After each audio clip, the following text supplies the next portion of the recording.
Cell के अंदर किस तरह से स्टोर होता है न्यूक्लियस के अंदर, और इसकी क्या ऑर्गेनाइजेशन है, और डीएनए की अंदर क्या क्या चीजें होती हैं। यानी डीएनए तो एक मॉलिक्यूल का नाम है, उसमें कोई हिस्सा जीन होता है और कोई हिस्सा जीन नहीं होता, तो इसका क्या मतलब होता है, ये सारी चीजें हम डिस्कस करेंगे। ठीक है, तो सबसे पहले ये जहन में रखिए, मैं यहाँ सिर्फ समझाने के लिए आपके सामने जो है एक लेट से कि अगर मेरे पास एक क्रोमोसोम हो और इसको मैं पूरी तरह ओपन कर दूं, तो जाहिर है कि ये डीएनए और प्रोटीन का बना हुआ होता है, तो मैं प्रोटीन रिमूव कर दूं तो बाकी बच जाएगा डीएनए। तो क्या ये सारा डीएनए जो है ये जीन होता है? नहीं, डीएनए जो है वो एक केमिकल मॉलिक्यूल है। ठीक है, डीएनए क्या है? एक मॉलिक्यूल का नाम है, एक बायोमॉलिक्यूल है, जो बेसिकली क्या है, polymer of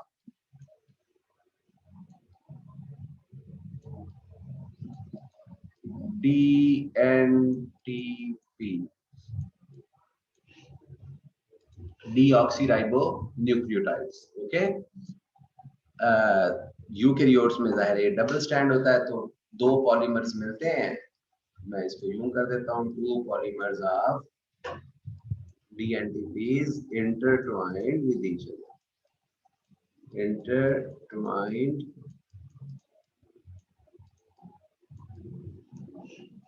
with each other. So this is what DNA is. लेकिन क्या डीएनए और जीन में क्या फर्क होता है? जीन क्या है? जीन की बहुत सारी डेफिनेशंस हिस्टोरिकली चलती रही है, लेकिन जो इसकी आज के दिन जो डेफिनेशन है, और इस पर हम बाद में इंशाल्लाह बात भी करेंगे कि आज जो डेफिनेशन है वो क्यों है। जीन क्या है? Segment of DNA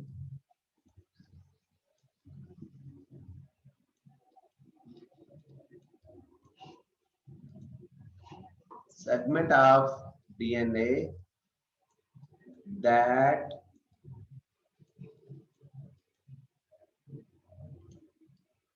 can be transcribed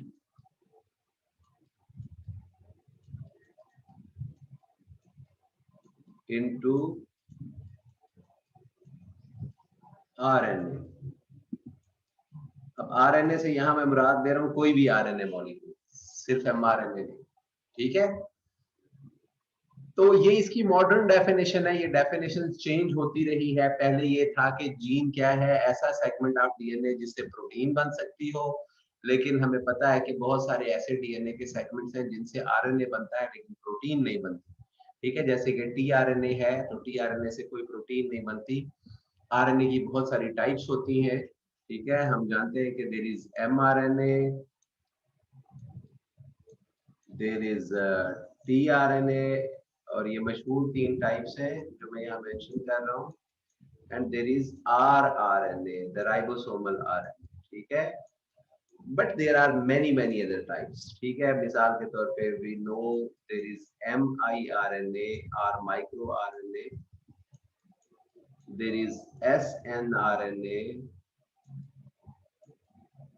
ठीक है, there is hnRNA and various other types. There is circRNA,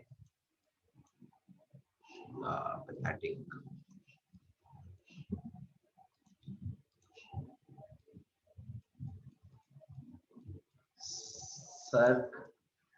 circRNA,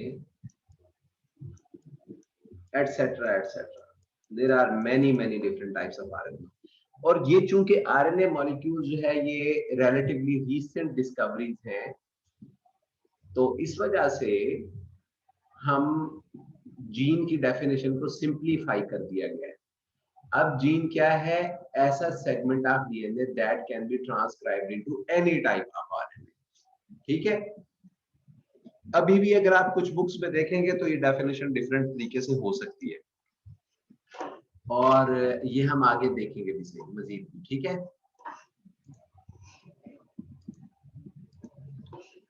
तो अब मिसाल के तौर पे एक क्रोमोसोम है, मैंने उसको ओपन किया, ये ऊपर जो सुर्ख लाइन लगी हुई है, तो इस क्रोमोसोम पर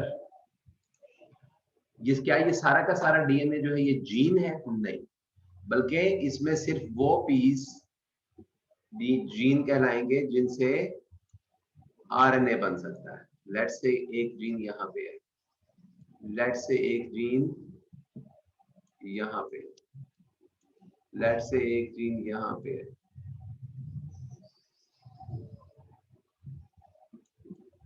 ठीक हो गया? तो बाकी डीएनए क्या है? बाकी डीएनए को आमतौर पे हम कहते हैं, आमतौर पर इंटरजीनिक डीएनए।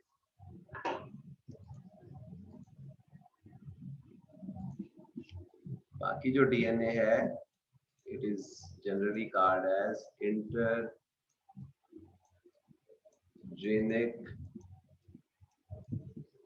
डीएनए। ठीक हो गया? तो there is DNA which is called genes, और वो डीएनए क्या होता है जिससे आरएनए बन सकता हो, और देयर इज इंटरजीनिक डीएनए। ठीक है? अब साइंटिस्ट ने ये देखा है कि हर ऑर्गेनिज्म में जो जीन्स हैं उनकी डेंसिटी मुख्तलिफ होती है। ठीक है? मिसाल के तौर पे अगर बैक्टीरिया वगैरह को देखा जाए तो वहां पर आमतौर पे जीन्स के दरमियान गैप्स नहीं होते। जैसे यहाँ पे मैंने ये जो ड्रा किया है, इसमें आप देख सकते हैं कि मिसाल के तौर पे ये जीन 1 है, ये जीन 2 है, ये जीन 3 है, और इन तीनों जीन्स के दरमियान गैप्स हैं। यहाँ पे एक छोटा स्मॉल गैप है, ये वाला, यहाँ पे एक बहुत बड़ा गैप है। ठीक है? लेकिन मिसाल के तौर पे बैक्टीरियल जो जीनोम है उसको जब देखा गया तो साइंटिस्ट ने ये देखा कि आमतौर पे उनके दरमियान, जीन्स के दरमियान गैप्स नहीं होते। ठीक है? और इसी तरह ह्यूमन जब जीनोम को देखा गया तो साइंटिस्ट ने देखा कि ह्यूमन जीनोम में जीन्स के दरमियान बहुत सारा इंटरजीनिक डीएनए मौजूद होता है, इनके गैप्स मौजूद होते हैं। ठीक है? तो इसका क्या मतलब है? ये ऐसा क्यों है? तो यहाँ पे इसीलिए ये वर्ड यूज हुआ है, जीनोम साइज एंड डेंसिटी। तो जीनोम साइज, पहले हम डेंसिटी की बात कर लेते हैं। तो डेंसिटी का मतलब ये है कि एक डीएनए मॉलिक्यूल, एक गिवन लेंथ के डीएनए मॉलिक्यूल के अंदर कितने जीन्स हैं। जितने ज्यादा जीन्स होंगे उतनी जीन डेंसिटी ज्यादा होगी, जितने कम जीन्स होंगे उतनी जीन डेंसिटी कम होगी। तो साइंटिस्ट ने एक बड़ा इंटरेस्टिंग रिलेशनशिप तलाश किया, वो ये था कि जितना ऑर्गेनिज्म ज्यादा कम्प्लेक्स होगा उतना उसकी जीन डेंसिटी कम होगी। जितना ऑर्गेनिज्म कम्प्लेक्स होगा उतनी जीन डेंसिटी कम होगी। और ये चीज आप यहाँ पे देख रहे हैं, ये 4 ऑर्गेनिज्म यहाँ पे दिए हुए हैं in the order of increasing complexity. E coli simplest, saccharomyces उससे कम्प्लेक्स, ड्रोसोफिला उससे कम्प्लेक्स, और ह्यूमंस उससे ज्यादा complex. And you are looking at 4 different genomes here, and you are looking at 60,000 base pair segment of DNA. लेकिन इस 60,000 base pair segment में आप देखें इकोलाई में कितने जीन्स हैं। ये जो जितना ग्रीन नजर आ रहा है ये जीन्स हैं। आप देखेंगे इकोलाई में आमतौर पर बहुत थोड़े गैप्स हैं, ये जो व्हाइट एरियाज नजर आ रहे हैं, आमतौर पर एक जीन खत्म होता है तो साथ ही दूसरा स्टार्ट हो जाता है। तो लिहाजा 60,000 बेस पेयर के अंदर टोटल 57 जीन्स हैं। सैक्रोमाइसिस यीस्ट के अंदर सेम लेंथ ऑफ डीएनए में कितने जीन्स हैं? 31। तो जीन डेंसिटी कम हो गई, और आप उसको देख भी सकते हैं। यहाँ आप गैप्स देखें, ज्यादा है। यहाँ आप कंपेयर करते जाएं इसको लेंथ टू लेंथ इकोलाई के साथ, आप देखेंगे कि इसमें गैप्स कहीं ज्यादा है और बड़े गैप्स हैं। मिसाल के तौर पे ये एक बड़ा गैप है, इकोलाई में इतने बड़े गैप मौजूद नहीं है, इतने बड़े भी इवन मौजूद नहीं है। ठीक है? लेकिन इसमें बड़े बड़े गैप्स मौजूद है। अब आ जाए ड्रोसोफिला में। ड्रोसोफिला में अगर आप देखें तो इतनी ही लेंथ के अंदर 9 जीन्स ऐसे। ठीक है? तो मजीद जीन डेंसिटी कम हो गई, और अब आप देखेंगे ये आप इसमें देखें ग्रीन एरियाज ना होने के बराबर है, बहुत थोड़ा ग्रीन एरिया आपको नजर आ रहा है। और बाकी सारा जो है या वाइट है या डिफरेंट और कलर्स है। ठीक है, ये हम बाद में देखेंगे इसका क्या मतलब है डिफरेंट और कलर्स का, फिलहाल ये मकसद नहीं है इसकी तस्वीर में जाना। फिर उसके बाद ह्यूमन का 60,000 बेस पेयर का स्ट्रेच है और उसमें आप देखें सिर्फ 2 जीन्स हैं। तो आप देखें ऑर्गेनिज्म जितना कम्प्लेक्स होता जा रहा है, जीन्स की तादाद, जीन की डेंसिटी उतनी कम होती जा रही है। तो ये जो रिलेशनशिप है जीन डेंसिटी का ऑर्गेनिज्म की कम्प्लेक्सिटी के साथ, ये बड़ा इंटरेस्टिंग रिलेशनशिप है। यानी साइंटिस्ट ने ये देखा कि आमतौर पर जितने मर्जी उन्होंने हजारों की तादाद में ऑर्गेनिजम्स के जीनोम को स्टडी किया है और उन्हें ये पता चला है कि ऑर्गेनिज्म ज्यादा कम्प्लेक्स हो तो उसकी जीन डेंसिटी कम होती है। अब अगर एक चीज बार बार एक ही तरीके से नजर आ रही हो तो इसका मतलब है कोई ना कोई फायदा नुकसान है इसमें, इसलिए कोई ना कोई इसके अंदर डिजाइन है, कोई ना कोई इसके अंदर पर्पस छुपा हुआ है कि ऑर्गेनिज्म कम्प्लेक्स जीन डेंसिटी कम, ऑर्गेनिज्म सिंपल जीन डेंसिटी ज्यादा। इसका मतलब है कोई ना कोई पर्पस छुपा हुआ। ठीक हो गई बात। अब वो पर्पस क्या है उसको हम समझने की कोशिश करते हैं। यहां तक कोई सवाल आपने करना है?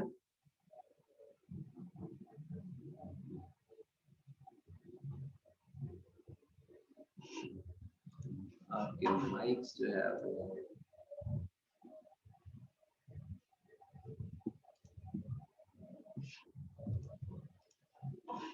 जी, यहां तक कोई सवाल आपने करना है? नो सर, क्लियर है। क्लियर है, अच्छा गुड है। क्लियर है। अब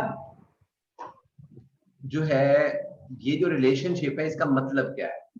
बेसिकली आप देखें कि अगर जीनोम बड़ा होगा, मिसाल के तौर पे, अब अगर जीन डेंसिटी कम होगी तो इंसानों में 20,000 जीन होते हैं, करीबन 20 से साइंटिस्ट का एस्टिमेट ये है इंसानों में टोटल 20,000 से 25,000 जीन होते हैं।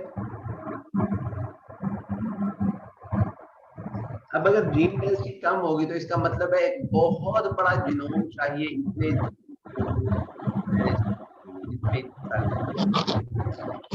जीन डेंसिटी जितनी ज्यादा होगी इसका मतलब है हमें छोटा जीनोम चाहिए,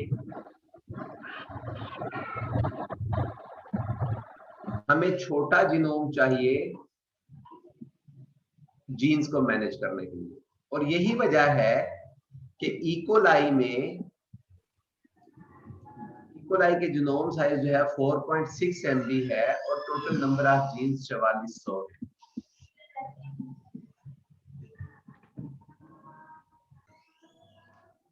जी, तो यही वजह है कि इसमें 4.6 MB का जीनोम है और नंबर ऑफ जीन्स है 44।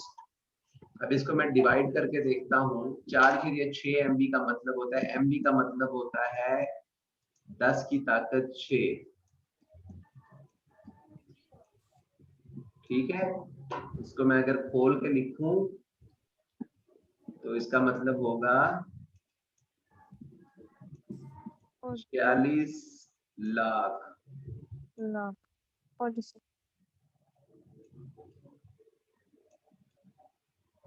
ठीक हो गया? ये लिखा है नंबर ऑफ जीन्स कितने हैं? 4400। मैं ना आसानी के लिए इसको 4600 कर देता हूं ताकि हम इसे आसानी से डिवाइड कर सकें। अब इनको अगर मैं डिवाइड करूं तो मुझे क्या पता चलता है? 1000 आंसर आता है। ठीक है, तो यहाँ पर इकोलाई में जीनोम साइज और नंबर ऑफ जीन्स को डिवाइड करें तो 1000 आंसर आता है। अब देखते हैं इंसानों में क्या है।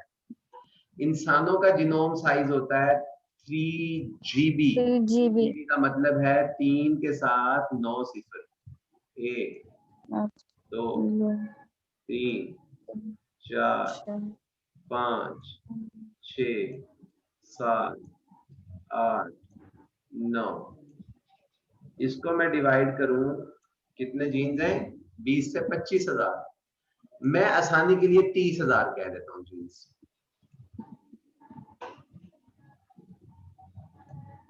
1 2 3 4। अब मैं इसको डिवाइड करूं तो मेरे पास क्या आंसर आ रहा है? 1 लाख। 1 लाख। इसका मतलब यही है, मैंने यहाँ पे जो जीनोम और नंबर ऑफ जीन्स की रेशियो ली तो जवाब आया 1 लाख। बैक्टीरिया का जीनोम और नंबर ऑफ जीन्स की रेशियो ली तो 1000 जवाब आया। ठीक है। हाँ जी। Yes sir. अब ये जीनोम साइज का मतलब क्या होता है? जीनोम साइज का मतलब होता है कि अगर फर्ज करें मैं एक डीएनए का टुकड़ा लिखता हूं, मैं लेट से लिखता हूं A T C G C C T A T A A late से। अब मैं पूछता हूं इसका साइज क्या है तो आप मुझे कहेंगे 1 2 3 4 5 6 7 8 9 10 11। तो इसका साइज है 11 बेस पेयर। ठीक है। अगर फर्ज करें एक ऐसा टुकड़ा है जिसका साइज जिसमें 1000 न्यूक्लियोटाइड्स हो तो मैं पूछूंगा साइज क्या? आप कहेंगे 1 KB। के मींस किलो, किलो मींस 1000, ये आपको पता हो। अगर एक ऐसा टुकड़ा हो डीएनए का सीक्वेंस जिसका जिसके साइज बाद 10 लाख हो तो उसका 1 लाख। 1 MB। हाँ 1 MB 1 का मिलियन। मतलब है 10 लाख। मेगा का मतलब होता है 10 लाख। ठीक है। इसी तरह 1 GB इसका मतलब है 1 GB का मतलब है 1 गीगा बेसिस। 1 का मतलब गीगाबाइट। होता है बिलियन। ठीक है, बिलियन। ठीक हो गई बात। तो ये yes sir. This is how we basically जब साइज की हम बात करते हैं इसका मतलब है कितने न्यूक्लियोटाइड्स। ठीक हो गई बात। प्लीज भाई अपना ऑफ करें।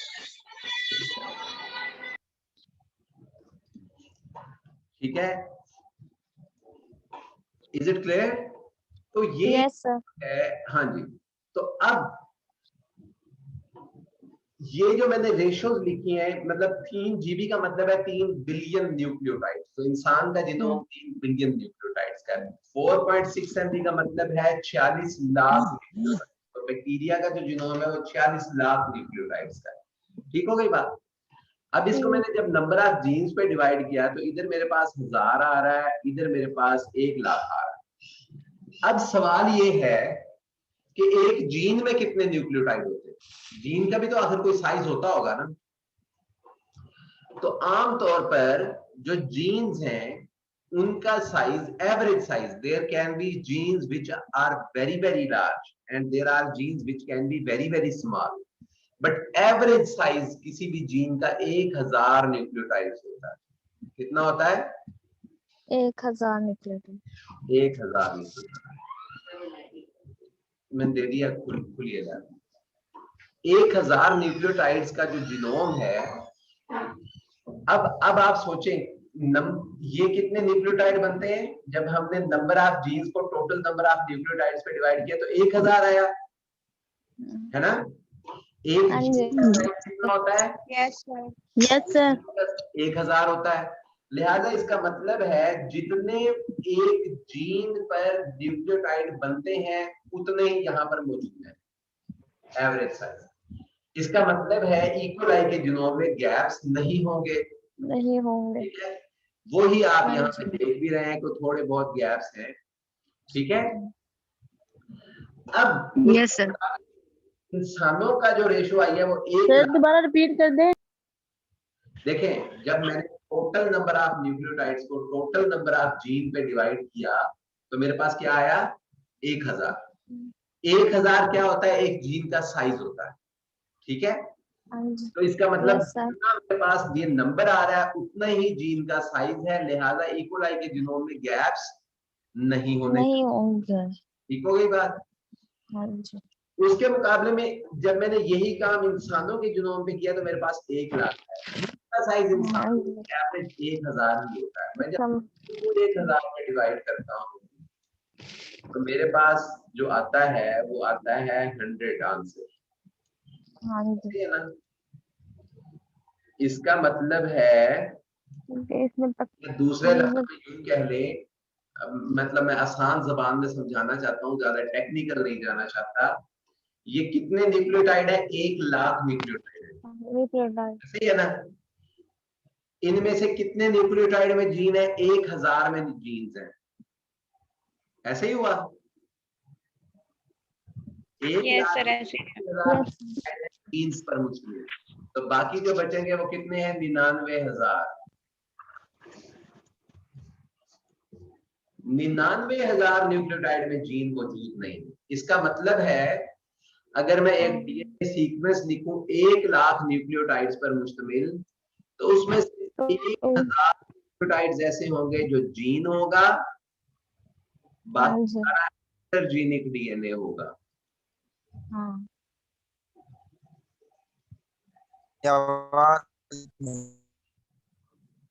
जी, क्या पूछना है?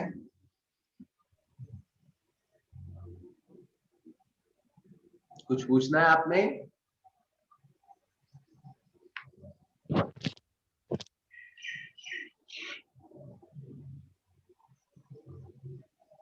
तो इसी वजह से यहाँ पर आप इसी बात को ही देख रहे हैं। वॉइस क्लियर नहीं आ रही। यहाँ तकरीबन 60,000 न्यूक्लियोटाइड का स्ट्रेच है और आपको सिर्फ 2 छोटे जीन यहाँ पे नजर आ रहे हैं। Is it clear? Yes sir. हाँ। अच्छा, अब इसका फायदा नुकसान भी, आखिर ऐसा क्यों है कि हायर ऑर्गेनिज्म में जीन्स एक दूसरे से बहुत दूर होते हैं, दूर होता है, और जो कॉम्प्लेक्स जो सिंपल ऑर्गेनिज्म है उनमें जीन्स एक दूसरे के बहुत करीब होते हैं? ऐसा क्यों है? इसके फायदे और नुकसान क्या हैं? अब आप सोचें, जितना बड़ा जीनोम होगा, जब डीएनए रेप्लिकेशन होगी तो उतना ज्यादा टाइम और एनर्जी खर्च होगी रेप्लिकेशन करने के लिए। Yes sir. जितना छोटा जीनोम होगा उतना वहां पर टाइम और एनर्जी कम खर्च होगी रेप्लिकेशन के लिए। ठीक है? हाँ जी। तो फिर यानी कि अगर एनर्जी के इस्तेमाल के पॉइंट ऑफ व्यू से बात की जाए तो इसका मतलब है जीनोम का जीन डेंसिटी का ज्यादा होना फायदेमंद है, जिसका मतलब है छोटे जीनोम में ज्यादा जीन्स होंगे। ठीक है? तो फिर ये फायदा इकोलाई ने तो उठाया है, लेकिन वॉइस नहीं आ रही सर जी। जी क्या पूछा है?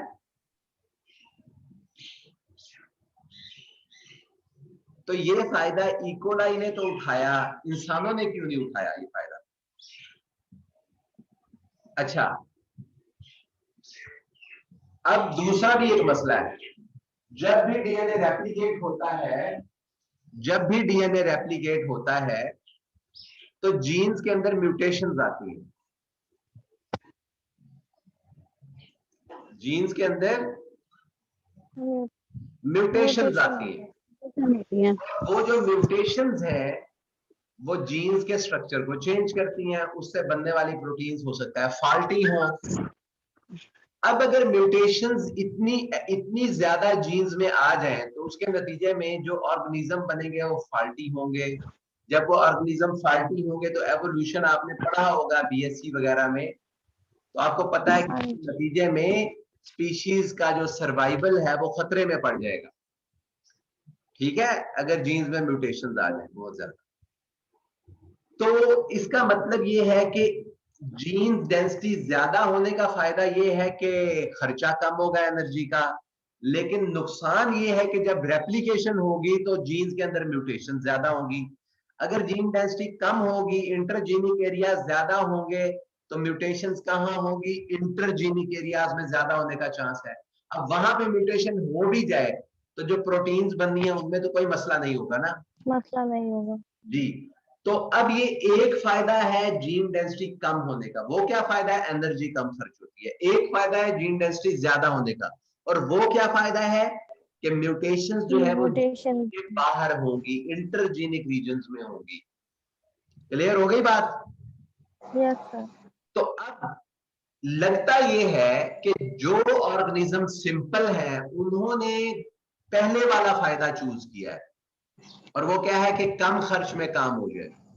और जो ऑर्गेनिज्म कॉम्प्लेक्स है उन्होंने कहा खर्चा चाहे ज्यादा हो जाए, गलती गलतियां जीन्स के अंदर नहीं होनी चाहिए, म्यूटेशन हाँ। नहीं होनी चाहिए। नहीं होनी चाहिए। ठीक हो गई बात? तो अब यस सर। ये उन्होंने ये वाला क्यों चूज किया, और जो कम्प्लेक्स ऑर्गेनिज्म है उन्होंने दूसरा फायदा क्यों चूज किया? इसकी वजह ये है कि इकोलाई जो है वो हर 20 मिनट में डबल हो जाता है। मतलब ये हुआ कि अगर इकोलाई के सेल्स हमारे पास हों 10, तो 20 मिनट बाद वो 20 होंगे, उससे अगले 20 मिनट बाद वो 40 होंगे, उससे अगले 20 मिनट के बाद वो 80 होंगे, उससे अगले 20 मिनट के बाद वो 160 होंगे।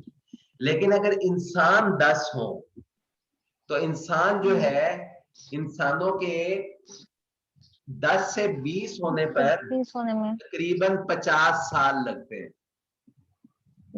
समझ आइए बात की? क्योंकि इंसानों का रिप्रोडक्शन रेट बैक्टीरिया के या सिंपल ऑर्गेनिज्म के रिप्रोडक्शन रेट से कहीं बहुत ज्यादा सुस्त होता है। तो वो ऑर्गेनिज्म जिनकी पॉपुलेशन बहुत स्लो बढ़ती है, वो ये अफोर्ड नहीं कर सकते कि उनके जो पैदा होने वाले बच्चे हैं वो जेनेटिकली डिफेक्टेड हो। लिहाजा वो कहते हैं कि एनर्जी का खर्चा चाहे ज्यादा हो जाए, लेकिन हमारा जीनोम इस तरह का होना चाहिए कि म्यूटेशंस जीन से बाहर हों, म्यूटेशंस इंटरजीनिक एरियाज में हों। लेकिन वो ऑर्गेनिज्म जिनका रिप्रोडक्शन रेट बहुत फास्ट है, जो हर 20 मिनट बाद डबल हो रहे हैं, उनमें अगर आधे भी जेनेटिकली डिफेक्टेड हो तो उनकी स्पीशीज का सर्वाइवल खतरे में नहीं पड़ता। नहीं पड़ता। समझ आइए? क्योंकि वो इतनी तेजी से ग्रो करते हैं कि अगर उनमें बहुत ज्यादा जेनेटिक डिफेक्ट्स भी हों, जेनेटिक्स के बारे में बिल्कुल आवाज नहीं आ रही कोई मसला आपको। नहीं होगा। जी क्या कहा? आवाज नहीं आ रही आपकी सर हमारे पास। सर मैंने क्वेश्चन करना है। जी करें। सर ये कॉम्प्लेक्सिटी वाली बात फिर रिपीट करें। बस इतना ज्यादा तफसील से मैंने बताया, आप रिपीट करवा रहे हो। नहीं सर, सर नहीं सर, जस्ट यही बात, ये जो गैप वाली बात है ना, यही बता दें। ये तो समझ आ गई थी ना कि जो सिंपल ऑर्गेनिज्म है उनके जीन के दरमियान गैप्स कम होते हैं। Yes sir. जो कम्प्लेक्स ऑर्गेनिज्म है उनके जीन्स के दरमियान गैप्स ज्यादा होते हैं। ठीक हो गई बात? Yes sir. जब Yes. गैप्स कम होंगे तो इसका मतलब है छोटे जीनोम में ज्यादा जीन्स होंगे। जब Yes, गैप्स sir. ज्यादा होंगे तो इसका मतलब है उतने ही जीन्स के लिए आपको बहुत बड़ा जीनोम चाहिए होगा। इसका Yes, मतलब sir. है, और छोटे जीनोम को रेप्लिकेट करने में एनर्जी का खर्चा कम है, बड़े Yes, जीनोम sir. को रेप्लिकेट करने में एनर्जी का खर्चा ज्यादा है। Yes, जो sir. कॉम्प्लेक्स ऑर्गेनिज्म है वो एनर्जी का खर्चा ज्यादा क्यों करना चाहते हैं? वो इसलिए करना चाहते हैं जब डीएनए रेप्लिकेट करता है तो म्यूटेशंस होती हैं जीन्स के Yes, sir. गैप्स का फायदा ये है कि वो म्यूटेशंस जो है जीन से बाहर होंगी, इंटरजीनिक एरिया। ठीक हो गई बात? जबकि Yes, sir. चूंकि बहुत तेजी से रिप्रोड्यूस करता है, सिर्फ 20 मिनट में इसकी तादाद डबल हो जाती है। इंसानों की तादाद डबल होने में 50 साल लगते हैं, इकोलाई की तादाद Yes, sir. डबल होने में 20 मिनट लगते हैं। तो अब अगर वो इतनी Yes, sir. तेज है कि उसके अगर ऑफस्प्रिंग्स में जेनेटिक डिफेक्ट्स होंगे भी सही म्यूटेशन की वजह से, तो उसको कोई खास फर्क नहीं पड़ता क्योंकि उसकी पॉपुलेशन तेजी से बढ़ती है। लेकिन वो ऑर्गेनिज्म जिनकी पॉपुलेशन बहुत स्लो बढ़ती है वो ये अफोर्ड नहीं कर सकते, उनके बच्चे जेनेटिकली डिफेक्टेड हों, जिसके नतीजे में उनकी स्पीशीज का सर्वाइवल खतरे में पड़ सकता है। क्लियर हो गई बात? Yes, sir. हाँ Yes, जी। sir. अच्छा, अब मैं Thank you. ये वीडियो बंद कर रहा हूँ। मैं दोबारा आपको लिंक भेजूंगा, आप मुझे दोबारा ज्वाइन करेंगे क्योंकि 40 मिनट कंप्लीट होने वाले हैं, फिर हम इससे आगे बढ़ते हैं। यस।